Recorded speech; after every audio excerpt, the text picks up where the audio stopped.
Right, hi everyone, this is Root. I'm going to take you through the player boards first and then set up the boards. So there's a lot of stuff in here. This is because there is an expansion, the Riverfolk, which I'll take you through in a moment. You're going to have these, I've bagged it up so it's a lot easier to see. That's one character there, orange, blue, you'll see what that means in a second, and green. Some starting tokens and other bits that you shouldn't need for your first game because it's the reverse side of the map where you can choose where you want to have clearing set up. These are dice, use them for fighting, and then here are the cards. So in here we do have the rules as well for playing with more than 4 players, and specifically that is when you play with the Riverfolk expansion. So we have one learn to play here, we have another learn to play. They do keep changing the rules in a positive way because it's an asymmetrical game, and the idea of the game is to basically see how the other factions work and see how you can aid and work with them, but at the same time know how to stop them from winning because it's a competitive game and only one person can win. Now, it's a game whereby there's a lot to explain because there's lots of things to cover off, but realistically it's not much, it's just per player you need to explain stuff. So I'm going to go through in the order in which the boards are set up on the board, and therefore you can have an idea as to who you fancy playing with and what you want to do. It does come with a first turn marker, so it can give you an idea of what to do on each turn. And I've played this game about, I think, 12 times at time of recording, and on each time I've had a chance to play every single faction that comes in the box. There is a thing that comes with the Riverfolk expansion, which basically means you chuck stuff out and use for when you're playing certain parts of the game. It also has a solo mode I've yet to play, but I'm very keen to, and that is basically having a mechanical cat. And the idea is you can play and try and beat what it's doing, and you're getting more victory points than it is because it's the first to 30 victory points, and then you win. So it's a game of Woodland, Might and Right. And let's start with the cats. So the cats are their creatures that are all over the board, as you'll see in a moment. And what will happen is there'll be some tokens, and they're going to go on these positions. So if you read the back of the board, you can read it at your leisure. You can take a photo, screenshot it or something.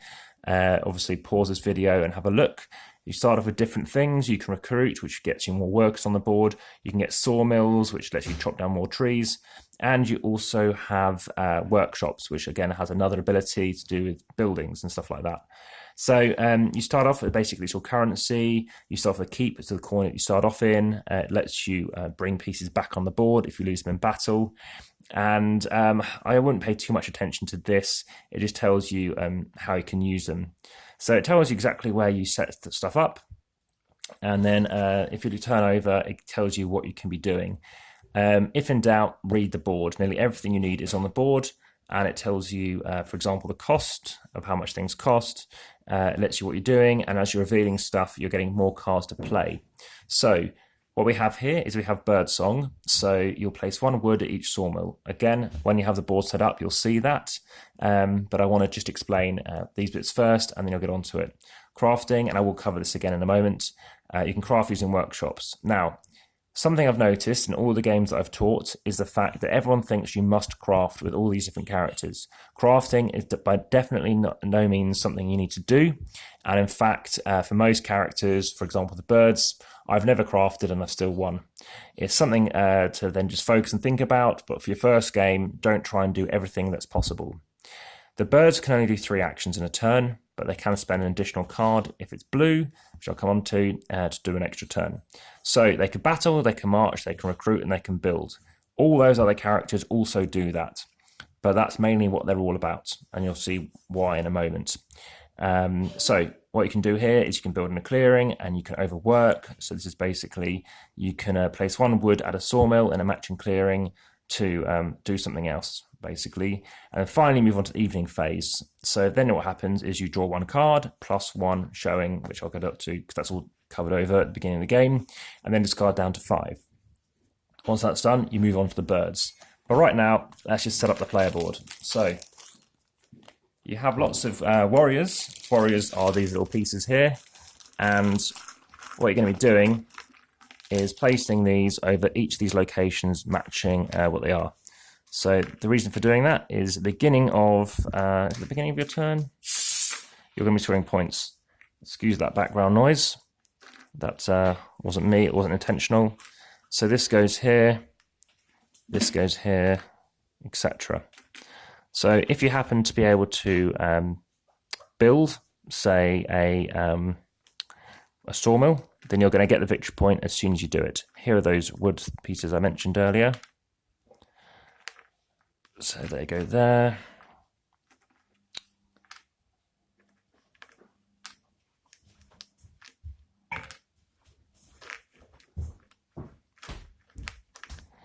And so what you're doing is, that's how you start off with. It costs you nothing. You can spend a wood to chuck out something else. So now you chuck out that, you've gained yourself a victory point. If you chuck out that, you're going to get 2. Then you're going to get 3. Then you get 4, 5. In this instance, you're going to get a card as well. So that's how you can see how that works. So the keep, this is this little chap here, we're going to stick in the corner on the board. So everything else I'm going to put back in the box just for the time being, and then show you the next player board. I should tell you what, I can leave it out. So now we have the birds. I love playing the birds. They're programmable. And what you're going to be doing is you're going to be chucking out certain things. You're starting in the opposite corner to the birds. And you'll see in a moment. Let me just very briefly show you this board. So here's the board. That wasn't just as brief as I'm going to show you. You have the winter side, which is basically around over here. And you can choose whatever you want to be in these locations, which you'll have a clue what I mean, but you'll see in a moment. So we have a board which isn't too big. It's amazing how you can fit all 4 characters and more on it. So it's not fully in shot. Let me just zoom out a bit. So we have everything you kind of need to see. In this moment in time, I'm just going to click that board together a bit more. But for this size table, it's not brilliant. So we have clearings. So the cats say are going to start down here, and they're going to proliferate. So what the cats do is they're going to have a worker, one of these warriors, sorry, at every clearing across the entire board, and you'll notice there'll be one for everyone apart from the opposing corner, because that's where those birds are. If I recall correctly, as to the amount of warriors there are. Wood, you put wood where your sawmills are, you're putting your keep in that corner, and you're chucking down at those leftmost sawmills, workers and buildings. So let me just grab one of each. So we're saying I'm going to chuck that there, and that there. This means they're going to be building. So at the start of your turn, you're going to be getting like a new worker here. You're going to get your sawmill here producing more wood. So you want to maybe destroy that. And then you're going to have sort of builders here, and you're going to have sawmills down here. So a lot of stuff's going to be out on the board, and that's going to proliferate. So that's how the cats operate. And what I might do is just leave it there and just put the birds on top. So the birds, the decree, the Eyrie Dynasty, they are a government. And what they're doing is, again, we can have a quick look at the other side. We have a certain amount of warriors, we have a certain amount of roosts, you have an amount of leader cards and vasiers, if I pronounce that right. Complexity, it says low, which you'll kind of see why, but it's a trickiness to play to them. Card wealth is low, aggression is high, crafting ability is moderate. Again, you don't need to craft. So this tells you where you set it up. You're setting them at the opposite corner to where the cat started. So for the birds, again, I've put out a specific bag just for the birds. And what you're looking to do is, if your hand is empty, draw to 1. Everyone starts 3 cards. The birds will start off with 2 vases. I'll come into those in a second. Initially, you're going to pick a leader. You can do extra damage in battle. You can ignore disdain when you craft. Again, skip that one. If you remove at least 1 enemy building, you score victory points. And place 2 warriors, not 1, each time you recruit. Everybody's ever played it has gone for recruiting more. Because at the end of the game, these cats are literally everywhere. And it doesn't help the birds seeing that they're everywhere, because initially on the setup, they are the most dominant force out there. So what the birds are going to do is they're going to place their roost in the opposing corner. So I'm going to grab one of the those little roost tokens. Those tokens, these wooden chits, they basically are called buildings. In other factions, they're called gardens and whatnot. But they're going to go out. So that's going to go here. That's a roost. That is where they can bring more people. It's a nest. They're just coming in and they've landed. So you're going to place out 6 warriors as well. So you're going to grab 6 of your warriors and chuck them on the board. So 1, 2, 3, 4, 5, 6.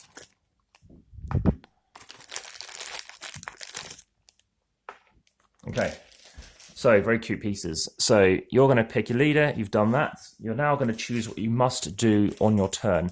On your turn, you are going to have to do something. On your turn, you are either going to be recruiting, moving, battling, or building. You do it in that order. Just depends if you want to be, triggering that. So to trigger that, what you're going to be doing is saying, okay, well, on my first turn, I want to recruit. You basically tuck your card under there. What you can then do is say, well, I want to move. And that's it. Maybe that's what you're going to do. In the meantime, you just cover over these things. You're going to have a victory point marker as well. So you're going to chuck that in the bottom left-hand corner. There's a little piece down here to show you that. So just get that right to the corner. There it is. So we have 0 there. The cats will be there, etc. So at the beginning of the game, they start with 0 victory points, as does every other faction. You may well score 0 victory points on your first turn. Very possible and most likely. So what you're looking to do is, if your hand is empty, draw one card. Well, everyone starts with 3. You then add 1 or 2 cards to the decree.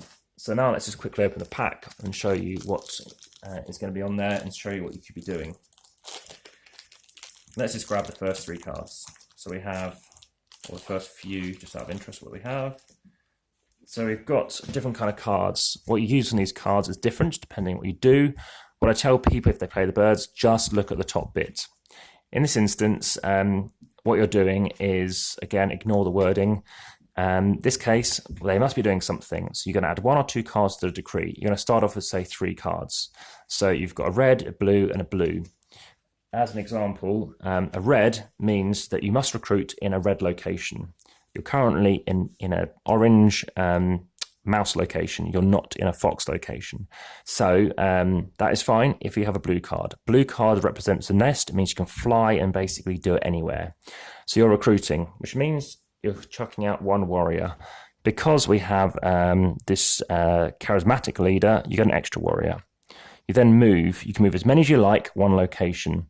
So let's move 2 over here. You also need to be placing 1 card down. You need to choose your cards before you start doing stuff. So let's say battling. So we're placing a red fox, or a fox, because it's 1 color per kind of symbol and time of an animal. So here you must battle. You must battle where it says, which is red. So you must battle in red. You take the dice. So you battle equal to the amount of warriors you have, and that is the amount of damage you give, equal to what's listed on here. The dice go from 0 to 3. If you happen to do 3 damage, there's only 2 warriors, you're just doing 2 damage. If they damage 3 back, then they're only doing 1 damage. So the attacker rolls, and we get 3-1. So we damage 3, there's only 2 of us, so we damage 2, they damage 1 back, and that's what happens. So that comes off the board. So now what happens is they've finished their bits because they've resolved from what we're doing. We could have crafted, but I said skip them if you're birds, in my opinion. Then you score victory points. Victory points on the rightmost empty track, which is 0. We could have built this turn. If we built, we could have built, but we've had to have built in this clearing because you need to build where warriors are. And in this instance, you could, if we'd had that card over there, we could have gone across and build. The trouble is we can't build if there are more warriors there than we are. So the way that works is about ruling. You must rule where you start from, which means have more warriors than somebody else to move somewhere else. So that's fine. We have more than we have where we're going to. Or if you have loads here and they are more numerous than all these guys, that's fine. Well, that would be illegal because you can't move somewhere. You're ruling it. There's still more of you. But if you had, say, that and this. You're not ruling it. Nobody rules it because it's a tie. You'll definitely not be ruling it there. You cannot move, well, imagine they were here because there's a river. We'll come on to the river later. So you cannot move from here to here because there are more people there than you are there. It doesn't make any sense to do it anyway. So generally it makes sense where you're moving to and from. But crucially, you must have more warriors where you start if you're going to go somewhere else, or where you're ending up, or both. So if you want to go somewhere, just reiterate, you must have more warriors already there to a place you're trying to get to than somebody else from where you've come from, or where you've come from, you must have more warriors than someone else to where you're going to. So this guy can go anywhere they want. It's fine. So if you were to chuck this out in your turn by building, then you score the right most victory points, which is 1. So if we looked at the birds compared to the cats, the birds will start exponentially increasing and they're going to start getting lots of victory points per turn if they're allowed to build a lot. The cat's a bit more gradual and the other faction's a bit different as well. As you uncover tokens, you're going to get an extra card. Again, you could be placing out 2 cards instead of 1 card. So they placed out 1 card. They could have placed out this. Again, it's wild. And then they could have built. That goes on there. And of course, by having that there, when you recruit next, you can recruit wherever you have a roost, which is one of these small tiles. So that is how the birds work. Now, we do have the Woodland Alliance, but I've been playing this game as a 6 frequently, most recently. And in the last 2 games, we didn't play with the Woodland Alliance, which is the green characters. And one time they did very well. And the next game, a different person played the Woodland Alliance. And they actually got destroyed because they thought, oh, that person did really well. We're not going to have them anymore. So as we're setting up, we have obviously all these warriors everywhere. And we now move on to a different character. So a Woodland Alliance I will cover in another video. These chaps, they basically want to forge alliances and work together. But I want to set it up just so you can see how it works with Riverfolk. And generally speaking, those Woodland Alliances aren't there. So we move on to the Vagabond. Vagabond number 1, let's call it. And they're these characters. So what they do, they are very much thieves. They are just on their own. They're like Robin Hood in a way, you might say. They're just trying to get along, maybe interact with people. But generally speaking, they are there to do their own thing. And it looks like we've got a bit of an earthquake going on the board. Doesn't matter. So in terms of when you pack stuff away, you're going to chuck your leader card, your 2 Vasiers. You're getting your Eyrie leader and putting them back in the thing. So most of this we can leave on the board, but you don't need everything. So that board can come off. And now we're going to move on to the Vagabond. So let me grab the Vagabond thingy. You can just have a look and familiarise yourself with where you can move on to. So this is the Vagabond board. What we have here is set up D, so we would have Woodland Alliance first. You start off with very little, and you stay with very little mostly. You're going to have some quest cards though, and you're going to have some character cards. You're going to have relationship markers that you interact with the others if you wish to. And there's some ruin items. These have R's. There's some R's marks on the board. You're going to have ruins placed down. And the idea is to get to them, get some stuff. It's going to aid you. If you've played the game Half-Life, that will make sense in terms of you start off with very little and then you start building up. The birds start with very little and they build up as well. So what you're going to be doing is doing various things, and that's quite obvious. You're taking out your various bits from here, and you're going to say, let's start with the character card. You're going to have 3 character cards, and you can choose basically the starting items that you're going to be using. So in this instance, you can be getting a boot, a torch, knapsack, and like a hammer, and they do different things. Tells you on the board you can move, which basically means you can move again. You can explore, and that's through those ruins to grab more of these tokens, and there's 4 on the board. There's going to be a knapsack, which lets you hold more of these items, and also you have the sort of hammer, which lets you repair or craft your items. Crafting is where these guys could be of use, and what they do is it gives you a couple of victory points and gives you one of these tokens. The other factions can craft, particularly the cats, and what they do is they'll have those tokens, does nothing for them, But then what the Vagabond can do is say, I'm going to give you one of my cards. It's one of the cards that comes in the game, and give it to you, and you must take it, and I take your item. And the item, of course, then benefits the Vagabond. People can play the entire game and not interact with the Vagabond, and the Vagabond can still win. It hasn't been as much as 50%. It's been a few times I'll have won as a Vagabond. I think I've lost. But they're there or thereabouts in terms of scoring. They don't necessarily win, but they can do very well. So what you're going to be doing is going around and questing, maybe forming alliances. If you fight, or if they fight you, they can damage your equipment. So the Vagabond, lonesome, on your own, you're going to start, I believe, in the forest. And what you can do at the start of the day is you're refreshing 3 items. There's nothing there. You can then move to a forest or to a clearing at no cost.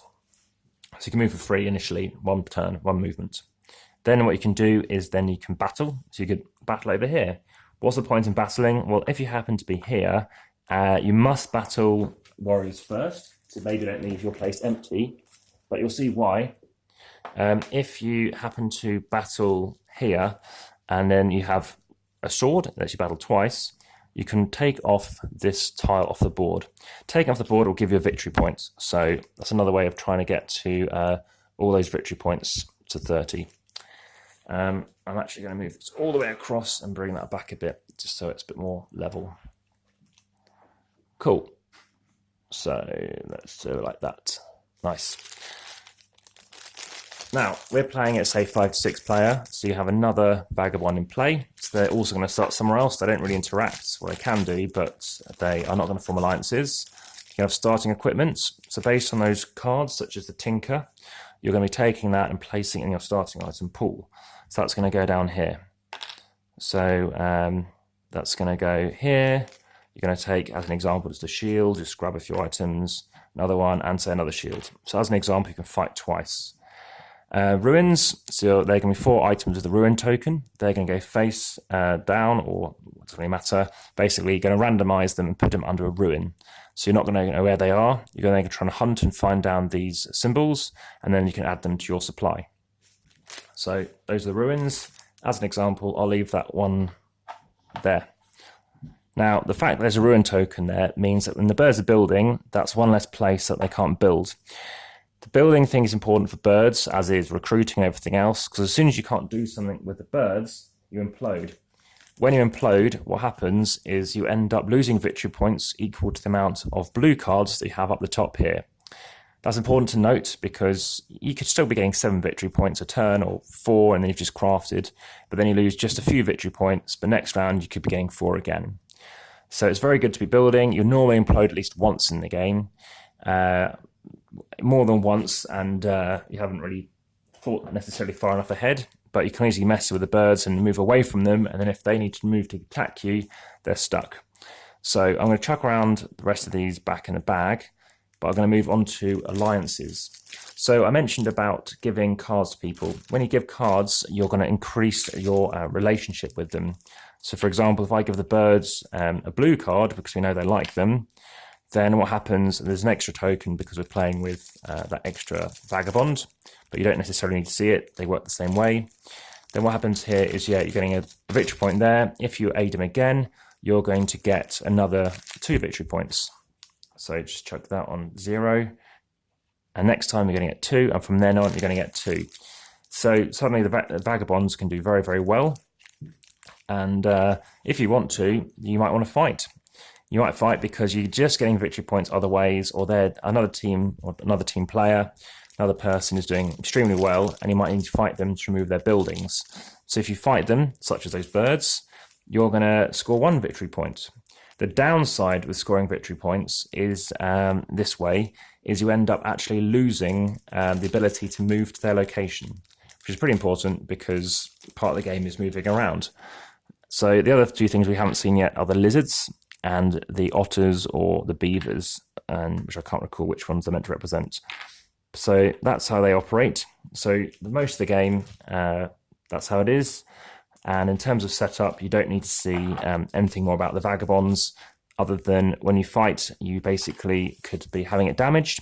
And to repair them, you can you need to go into a forest at the end of the day. Sorry, that'd be the Vagabond.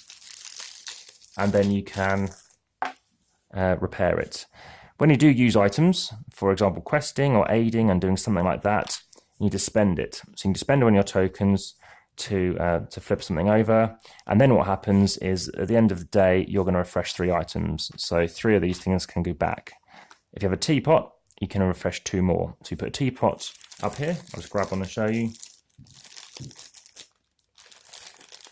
Just find it in here. Maybe the bag is a bit too small. I'm hoping it hasn't gone somewhere else.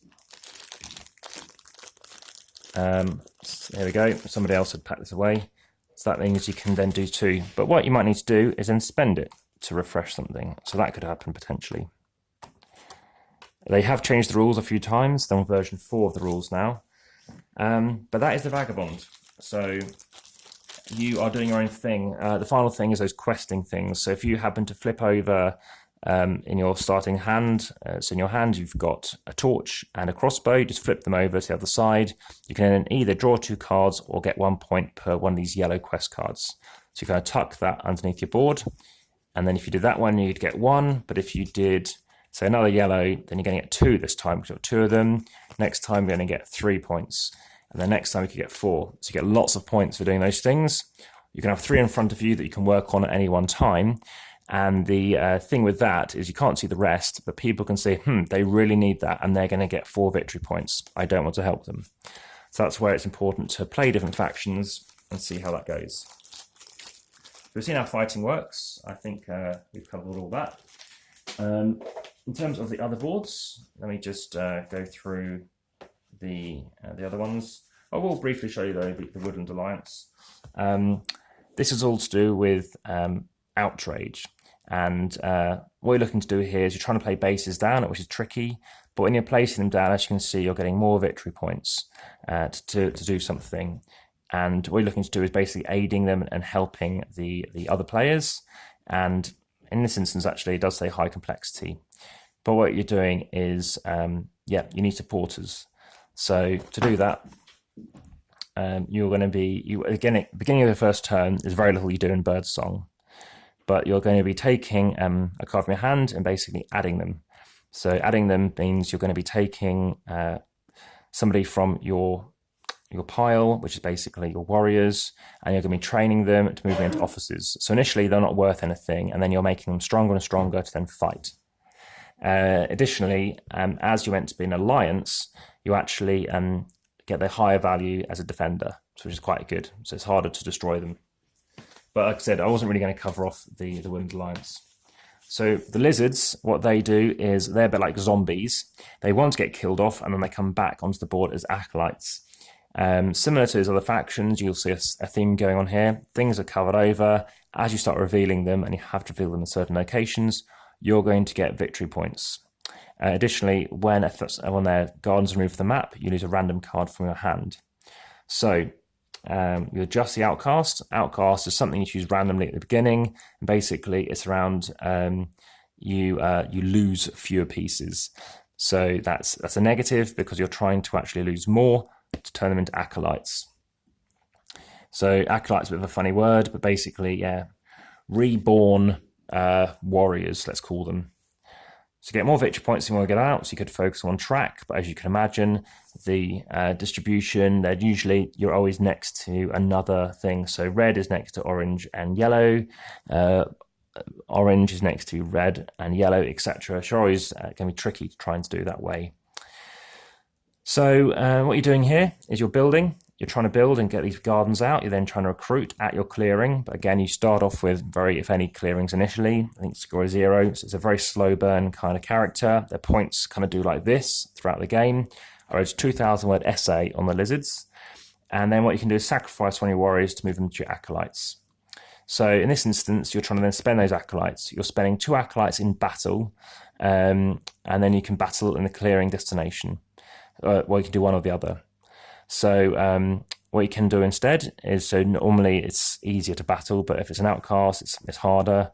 You can spend 2 acolytes to remove an enemy warrior in an outcast clearing and place a warrior there. Or you can spend 3 acolytes to remove an enemy building in any outcast clearing and place a garden there. So again, placing gardens gains you victory points. Then you can return, you can craft if you want to, and you can draw cards and discard. So they'll have a certain layout set up for the board. And finally, we have the trading otters, which I played the last 2 times, so I can definitely give you a bit of detail on how to play the otters or the beavers. Let's double check it even tells me what they state. So we're playing here, what we're trying to do is trying to get woodland posts out. We are traders, we are looking to have people come to my location and do stuff. What they can do is they can use the river. I talked about the river. I'm going to start off anywhere along the river with 4 of my otter dudes.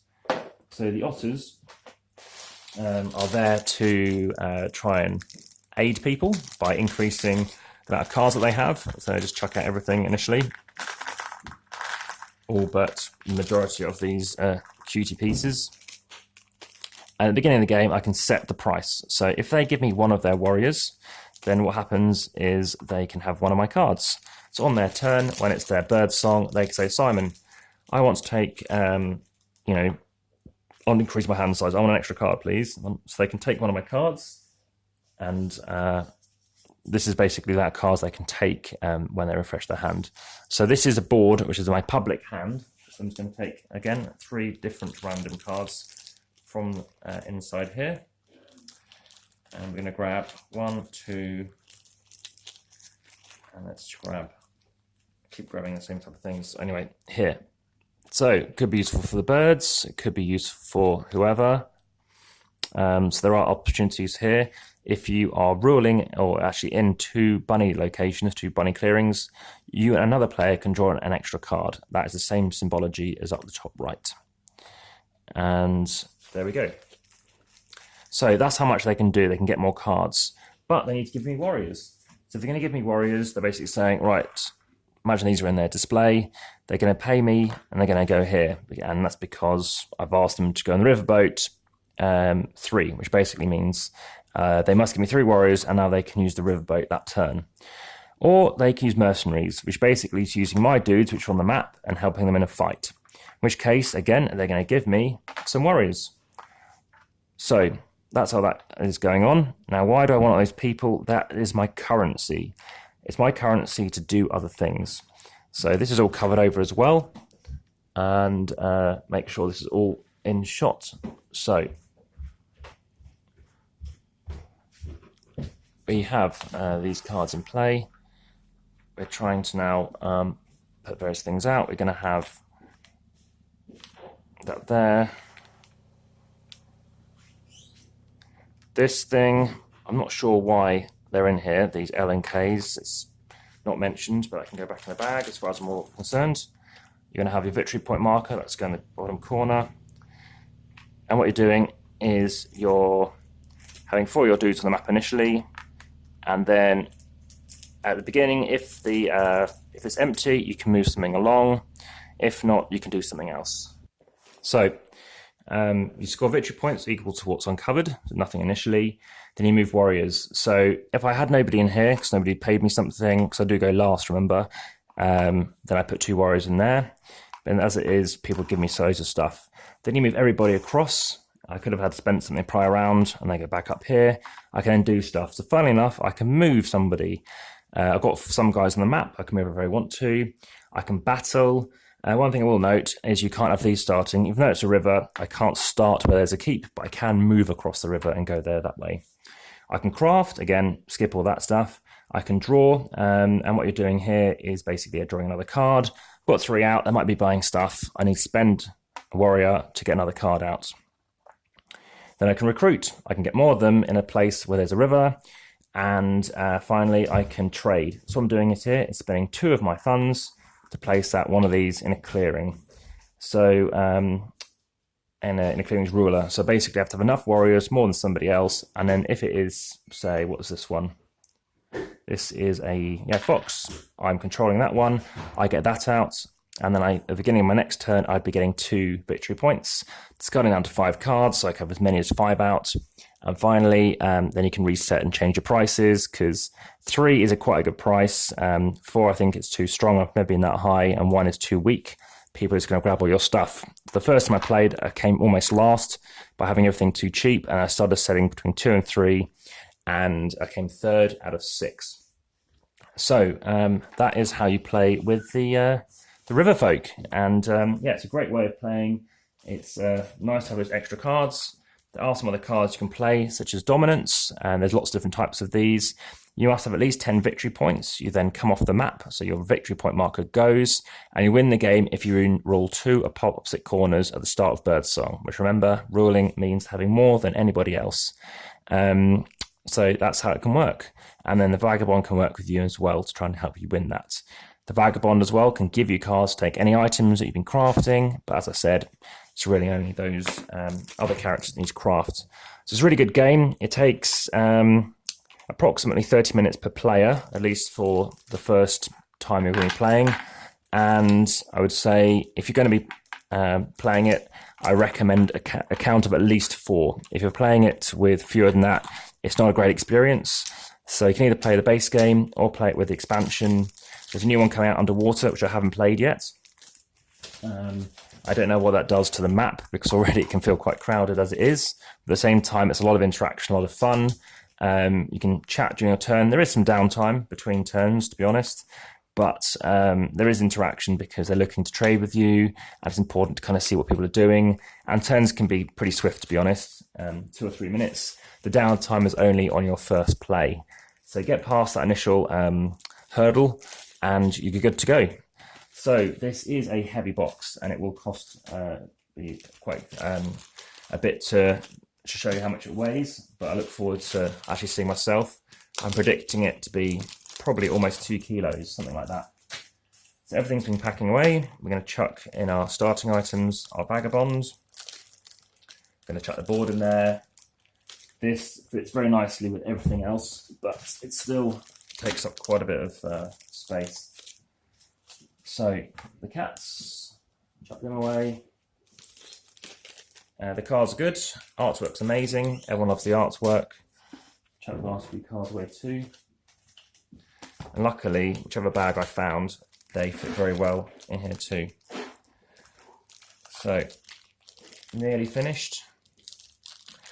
So yeah, it's really nice to see how differently they'll play. If you want to play another asymmetrical 2-player game, there's Hnefatafl, that's I've filmed, and people are really enjoying that. So all the player boards in there. Put the board on top because that's what we need to lay out initially. Cats, let's try and do this in order. Cats, birds, Woodland Alliance. Apologies a lot for not fully explaining that one. That's, I think, the second faction I ever played with. We've got the starting items. The other side of the board, which is if you want to randomise where you're going to have those who starts with which faction. The lizards, which again I didn't fully explain because I haven't played them, the most recently ones. Chucking in the player boards for the Vagabond. And we've got one spare card over here for the otters. Again, are they beavers? You don't need that other box, as you can see. Everything does fit in here. It's nice and neat. It's a nice size box, easily laptop friendly in terms of a laptop bag. Chuck in a little board off to the side, and then we'll see how much it weighs. And it's done the right way. So this is by Leader Games, based on initial design by Cole. And another game prior to this is Vast, which is very good as well. But yeah, here it is. I thought it might be quite a bit. 2.2 kilos. But that is Root, and I highly recommend you check it out. It's really good. By all means, please do support and subscribe, and check out the bell icon, and you'll see any updates. We've got Kung Fu Panda coming soon, and I look forward to seeing your comments, and anything I made a mistake on, please let me know and I'll help to correct that. So thanks very much and enjoy. Bye-bye.